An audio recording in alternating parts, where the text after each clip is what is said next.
My name is Jabril Toure. I'm here as part of the Malcolm X grassroots movement. And I want to invite people to listen. Open up your ears if you're not familiar with the story of Kyam Livingston. But I'm here for my sister. I gotta keep going every day. I usually get a text every morning. Like, morning, chica, wake up. The holidays is here now. I'm not gonna get no text from her no more. And she's not resting in peace because these people haven't been brought to justice yet. I'm hurting, I'm in pain, and I can't understand it still. I don't even know why. I can't. Every day, I don't know why. I'm just hurt. I'm mad. I need these people to be brought to justice so my sister can rest in peace. I'm reduced to walking around, bringing my sister with me, and she come with me everywhere. This is what I'm reduced to, carrying my sister with me. That's it, like, and I don't understand why. I don't understand it. I can't. Kyam was arrested. She was not charged with any crime. She was in pre-arraignment, waiting to see a judge. And during that time, she became very ill, and she asked for medical attention. It was denied her. She begged for 7 hours. For 7 long hours, she asked for help, and no one gave her medical help, and she died there. This isn't acceptable. There's nothing acceptable about it. EMS was right downstairs. I'm happy to be here in a way because I'm able to speak as somebody who believes in justice, but I'm also very hurt to be here today because here it is the weekend before Christmas, and there's a family missing somebody that they love. Nobody chooses to be out here the Saturday before Christmas making noise in the street. That's not something we wake up every morning saying, I think I want to get up and say bad things about the cops today. I think I want to get up and say that I'm angry today. I think I want to get up and annoy the people in the community today and make them stop and listen to what I have to say. That's not something that everybody chooses to do, but this family was put in that position. They were put in this position when their loved one was murdered. Because that's what it is when you know someone needs medical attention and you refuse it to the point where they die. That is murder. Thank you for coming out. My name is Anita Neal. Kyam Livingston was my daughter. They killed my daughter at 120 Skimmerhart. My daughter was in pain for 7 hours. She had a stomach ache for 7 hours. Nobody helped her. The girls in the cell helped her. The police did nothing. 7 hours of begging for help, and nobody helped her. She had diarrhea, she had a stomach ache. They want to question us. They want to continue to question us. They don't want to answer no question for us. We want the tapes, and we want the names of the police officers that did this to my daughter. And when once that's found out, that's when I'll be satisfied. Right now, I'm not satisfied till I get justice for my daughter. My daughter was a good girl. My daughter worked. She didn't bother anybody. She went for a minor incident, for a remote control. And she never came back out of 120 Skimmerhart. Every time we ask, where's the tape? I have to go through my lawyer. My daughter was killed at 120 Skimmerhart, and they trying to cover it up, saying she died in Brooklyn Hospital. My daughter died at 120 Skimmerhart, and nobody can change my mind about that because I spoke to my daughter. I spoke to my daughter from the beginning to almost the end. My daughter never came out of 120 Skimmerhart. The police officers killed my daughter. And that's the bottom line, and nobody's going to change that. We come from St. Mary's in Harlem. We are here in support. Support for the family of Kyam Livingston, support for the friends of Kyam Livingston, and support for every family that could be victimized by this racist police terror. Who is going to fight this? We are. New mayors? new police chiefs? We will hear promises. We have heard thousands of promises. Promises from Mayor-elect de Blasio, who just promised, I can't be at war with Wall Street. Wall Street is our hometown industry.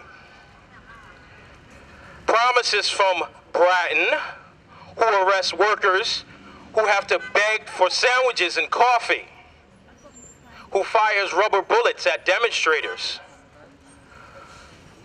Bill and Bill, we're gonna make you pay up your bill.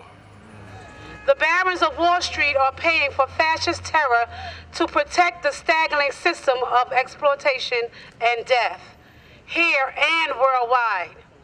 They are losing in profit, squeeze struggle with the rival thugs around the world.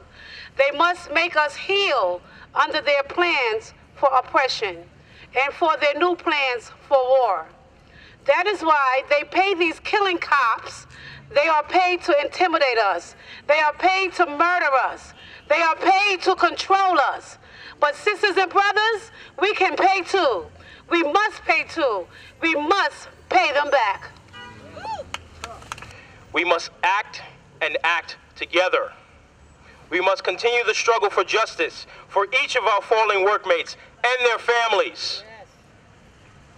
But we must sharpen our message.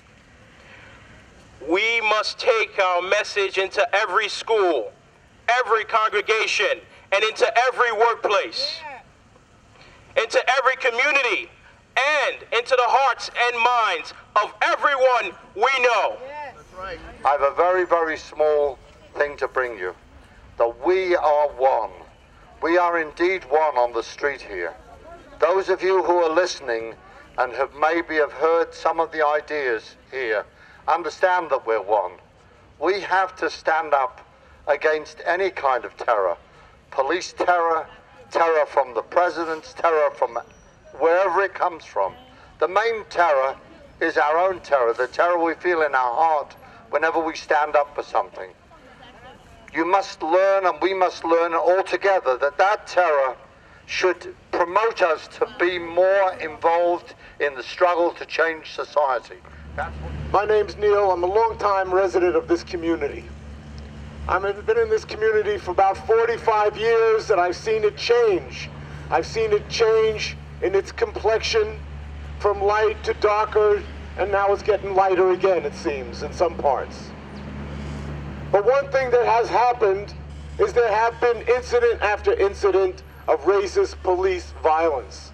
When I first moved into the neighborhood, there was a guy named James Parrish who died on Parkside Avenue and Bedford Avenue. He had cerebral palsy. The cop who shot him claimed that James lunged at him with a knife. Well, James had cerebral palsy. The only way he could lunge is if he was falling down. That taught me a lesson. It's a life lesson to understand that there's always a story and then there's a backstory. The story that they tell about Kyam is that she did something wrong, right? That she did something wrong, that it was her fault, that it was her. Well, I think we know better. We know better, that she was sick, that she was dying, that she was crying in pain, and that she was denied the help that she needed. I came here on behalf of the other families, the Ramali Graham family, the Reynaldo Cueva family, the Kamani Gray family. Just finished talking to them and let them know about this because they did not know. So they send their condolences to Anita. So we gave the condolences. We send the blessing from the different families that I work with, and also from Juanita Young, Nicholas Haywood, who also lives in Brooklyn area. And basically, this is something that is sad. I mean, I got to say, to see Kyam's mother standing so bravely, and having the courage to be out here and fight the way she's fighting is amazing. And this is not an isolated incident. This has been happening to a lot of people that's been locked up in these central booking. It's just that this family here decided to step up and actually make noise about it. But there's been a lot of death inside these Central Brooklyn, and believe me, it's hell just to go 24 hours inside these cells. So, we're here to support the family. My organization, the Stop Freedom Fighters, and other families are here to support her. And next time, on the 21st, we'll have Constant Malcolm, the Ramali Graham family, Kamani Gray family, and Ronaldo Pepper family, and so many other families, even the Tamar Robinson, the Warren Jackson family, who is going to come and pay respect to the mother. Because we all have to make sure that we connect all these families together, because they are the ones that's going to create the struggle. They are the ones that's going to make the noise. They are the ones that's going to create that voice that is going to be loud and precise, that it can't be ignored, because they are the pain that exits from within them is the pain that other people can feel when they listen to these families speak. Just like when you heard Kyam's mother speak, it was like penetrating inside your body, and we need these families to get together and continue to move forward and struggle in unison. I want to thank everyone, again, everybody who's here in this square with us. Everyone out here who's listened, everybody who's taken even 5 minutes of their day to get educated about what's happened. I want to thank you, because this is a movement. This is not something that started today or is going to end today. I'd like to say thank you for the support, and I hope and I pray every day that nothing happens to none of you or your family members. No matter what, I'm going to get justice for my daughter that was killed at 120 Skimmerhorn. Every 21st of the month, every month, I'm going to have something for my daughter in remembrance, so she won't be forgotten and she won't be dead in vain. In February, I'm going to 120 Skimmerhorn, where she was killed at 6 p.m. If you'd like to join me, that's where I'm going to be. February 21st. February 21st, I'll be at 120 Skimmerhorn, where my daughter was killed. 120 Skimmerhorn, where my daughter was killed. We'll be there. February 21st at 6 p.m. Will you be there? I'll be there. If I have to, I will be inside. We'll be with you. Yep. We'll be right Because that's where they killed her at. And they're not going to forget. I'm not going to let them forget. Every now and then, they feel probably that we forgot about her being killed there. Because we're not there. This is where she was raised at. This is where she lived at. This is why I have it here, in remembrance of Kyam, my child. But I'm not going to let them forget where they killed her at either. So that's where I'm going to be in February. In January, we'll be down the street on Flatbush and Church Avenue. That's at 6 p.m. also. But on the 7th month of her death, I'm going to be in front of 120 Skimmerhorn. Believe that. That's for my child. Kyam means gotta fight back. Kyam means you gotta fight back. Kyam means you got to fight back. Kyam means you got to fight back. Kyam means you got to fight back. Kyam means you got to fight back. I'd like to take this time also to wish everybody a Merry Christmas. Merry Christmas, everybody. For me and for Kyam also. She may not be here in body, but she's here in spirit. Thank you. That's right, her spirit is with us. We have to hold her spirit up, hold her spirit in our minds, and make sure that we don't forget about this injustice, make sure we stay committed. I want to close with a chant. This is a chant from another woman who was almost killed by the police, but managed to survive. Her name is Asada Shakur. And when I do this chant, I start off at a low volume. I want you guys to repeat after me. And then we're going to do it at a high volume.